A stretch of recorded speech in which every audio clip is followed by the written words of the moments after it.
Dr. Hughes,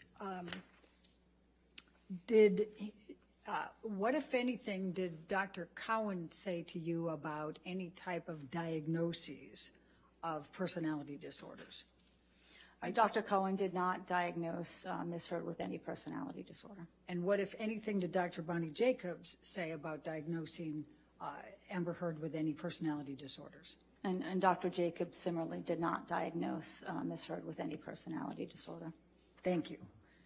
Now, let's turn back to intimate partner violence. What types of physical violence were reported to you? So there were a number of physically violent behaviors that were reported, that Ms. Heard reported that Mr. Depp perpetrated. He pushed her, he shoved her, he slapped her with the front of his hand and the back of his hand. He choked her, he slammed her into the wall, he pushed her and she fell down. He kicked her in the back. Again, without looking at my notes, that's what I can recall. Okay. And what type of injuries did Amber Heard report to you? She reported mostly bruising, pain, some cuts. She reported vaginal pain from some of the sexual assaults. She reported that she did have some scratches and cuts on her from broken glass. She reported that she believed she may have lost consciousness 2 times, once in the Australia incident and once in the December 15th, 2015 incident. What type of coercive control was reported or did you find? Leading. Sustained. What, if any, coercive control was reported to you? So the coercive control that was determined in this relationship I found to be quite significant. There were many, many instances where Mr. Depp tried to control how Ms. Heard went about her career. He didn't want her to show nudity. He didn't want her to show boob. He didn't want her to act with certain actors because of this obsessive jealousy. He criticized her ambition. He'd rather she not work. He called, the ambition as something as a negative thing. It made her very fearful to have to look at scripts or talk about movie roles because he persistently put those down and told her she didn't need to work and she didn't need to do that and she didn't need to show her tits and ass. He didn't necessarily support her work. The way this manifested as well is that he called almost every actor that she had to work with. Males and females. So no matter what show she was filming or shooting, he would call the leading actor. He would call the director. He would tell you, I got eyes down there. I got eyes down on the set. So she never felt safe to be herself and be an actress in these films or productions because she'd have to come home and then endure his anger at her for doing something or for not doing something. When she was filming and he was in the same town, she feared that he would show up on the set and, to know what her call sheet, what she was filming that day. She, even told her assistant, don't give it to him, don't let him see it so that he won't show up. And sometimes he did. So it was very trepidatious for her and very anxiety provoking that he continued to do this. He tried to control what she wore. When she was going out with him, things were fine, but he told her often, no woman like mine is going to dress like a whore, and didn't want her to wear revealing clothing, or revealing clothing according to him. She recalled an incident when she was going on a job audition, and he said, you're going to go out with those tits and ass? And she had to sort of go in and put on what she said, mom jeans, so that she didn't look sexy, so she didn't look revealing, and continue to try to plead with him about what jobs she could take and she could not take. This made her be very sort of restrictive and try to conceal things. She would hide her scripts because she couldn't read them in front of him because he would put them down or want to see where there might be nudity, where there might be something where she's doing a love scene. And then almost every person that she was in a film with, there would be those barrages of the consistent accusations of infidelity. And we saw that on the Australia pictures, the Billy Bob. He was one person that he continued, to berate her about having an affair with. That's what obsessive control looks like, those messages on the mirror. When you look at how he wanted her to there was some interference with the family, with her sister. When some things were leaked, he was obsessed, believing that it was Whitney who did it, and eventually Miss Heard had to succumb and say, okay, yes, it was, and then alienate herself from her sister because she just couldn't take the fights anymore. She just couldn't take the constant barrage of criticism. So there were many instances when, in terms of their interactions, she would have to text him right back, but when she would text him, he could not answer for days. And it's this sort of, when we talk about, the ghosting, but your husband doesn't ghost you, your partner doesn't ghost you. And there were so many times of this sort of withdrawal of affection, which was on his terms and when he wanted to do it. I'm aware that there is, testimony in this case that, Mr. Depp decided to leave because he didn't want to be violent. And I do think that's true sometimes. I think he did leave in times where he didn't want an altercation. He did leave after an altercation. He did leave and then came back and continued the altercation. So leaving wasn't the defining variable. The problem was that, with this obsessiveness and this perseveration that he had, the fight would always come back. So leaving might end the argument for that moment, but Ms. Heard knew he was always going to come back, and he was going to, start the interrogation once again. And what is the effect of the coercive control on Amber Heard?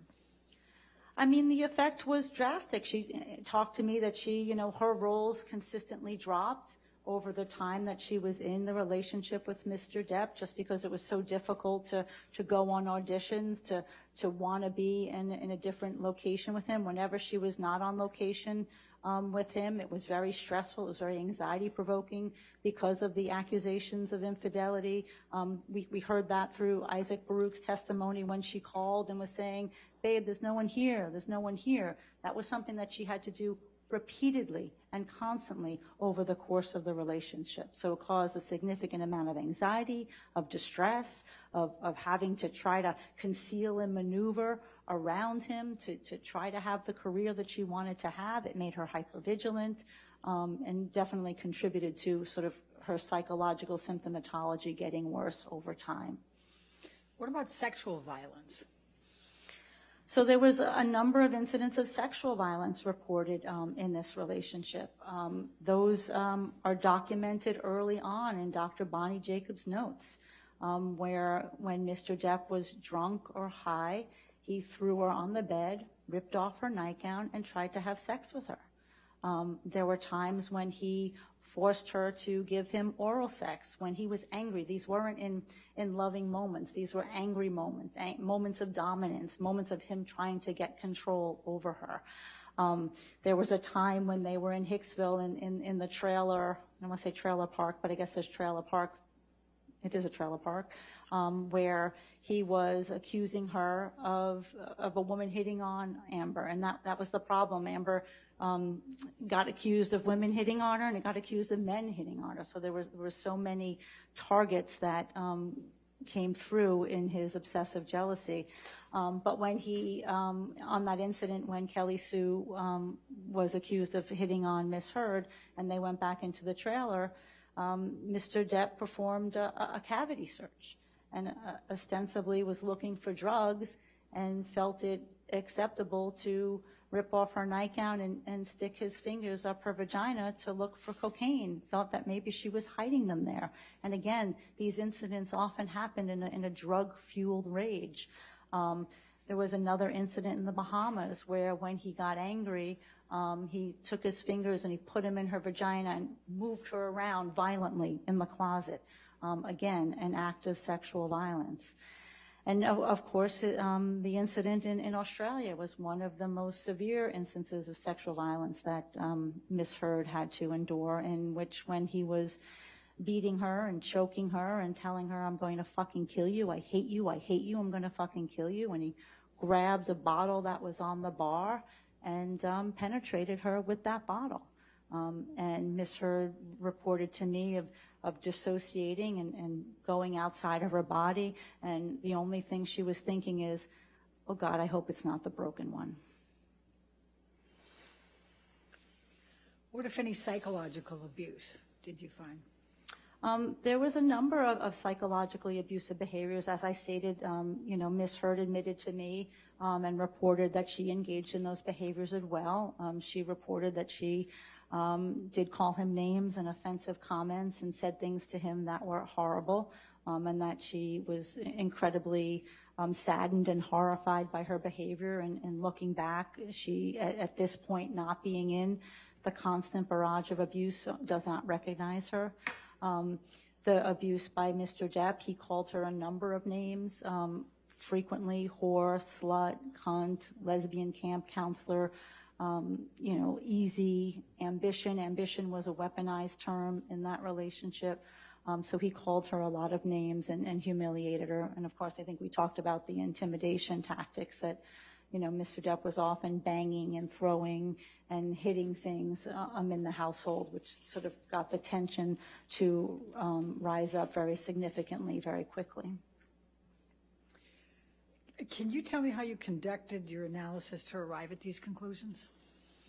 Sure. So what I did was look at the incidents that were reported and look at the corroborating data around it. So as we stated, most of these incidents of intimate partner violence happen behind closed doors. Not everyone is going to witness what the parties are reporting behind closed doors. So you look at what is the data that surrounds it. Is there any data before it? Is there any data after it? Is the victim telling somebody in real time about what's happening? Are there therapy notes? Are there pictures? Are there text messages that sort of allow us to fill in the pieces of the picture, even though we don't have exactly what happened at that moment? The more collateral that we have and the consistency across those data points, it gives us greater confidence in our results. Can you give us some examples? Sure. So Vague. Overruled. So, for example, the Boston plane incident, I believe, without looking, I know May 24th, 2014. This is the incident where Ms. Hurd and Mr. Depp were going to fly back to LA and spend the weekend together. They were shooting at different sites. Ms. Hurd is on the plane waiting for Mr. Depp to come on in the tarmac. He's reportedly sitting in the SUV, smoking weed and drinking. She is filming with James Franco at this point, and she gets on the plane and he starts talking about James Franco, making a lot of derogatory comments about her, and I hope you had fun with your escapades, and some more inflammatory language. And then in an argument, when she got up to leave, he kicked her in the back and she went forward on the plane. To the front of the plane, because he sat in the back of the plane. So if I look at what is the corresponding data to this, there's a therapy note, several notes in Bonnie Jacobs' records that talk about Mr. Depp's increasing use of alcohol and his obsessive jealousy around James Franco before this Boston plane incident. After the incident, Ms. Hurd told her friend Io, she told her friend Savannah, she told her friend Rocky. Ms. Hurd did not go home. She was afraid to go home. So she went to a hotel, because when Johnny was in these states, he would often show up because he's still in that drinking and drugging phase. And he talked about that. That was the roxicodone before he detoxed. He was still in that, high substance abuse phase, that he would often show up at night, and that did not feel safe. There was a text from Stephen Duders, Mr. Depp's assistant. All right. You want to approach?